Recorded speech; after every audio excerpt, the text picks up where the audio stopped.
Sizi bu gözəl təbiətin qoynunda salamlayıram. Bu dəfəki mövzumuz Çində yaşayan müsəlman türk xalqlarıdır. 1. Uyğurlar.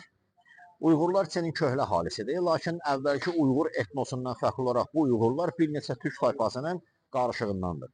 Və bunlara da şərti olaraq Uyğurlar deyirlər. Hazırda Sinsiyan zonasında daha çox yaşayırlar. Rəsmi rəqəmlərə görə 11 milyon nəfərdirlər, lakin qeyri-rəsmi rəqəmlərə görə sayları 40 milyondan çoxdur.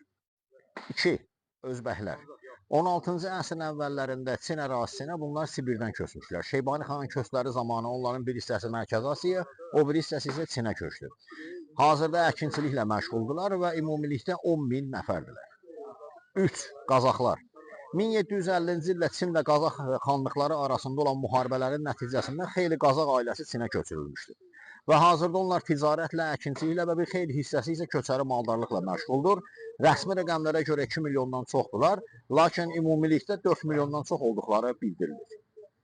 4. Salarlar və yaxud salarilər. 14-cü əsrdə Səmərqənd və Buxara ətrafından Çinə köçmüşlər.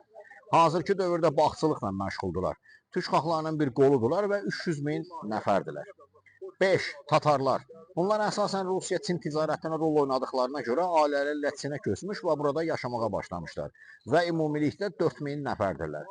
Və ən nəhayət 6-cı Qırğızlar. Qırğızların Çinə köçü məsələsi barəsində ümumiyyətlə fikirlər çox fərqlidir və bəziləri deyir ki, Qırğızlar buranın köhnə halisidir. Və ümumilikdə Çinin Qaşqar ərazisində yaşayırlar və 300 min nəfərə yaxındılar.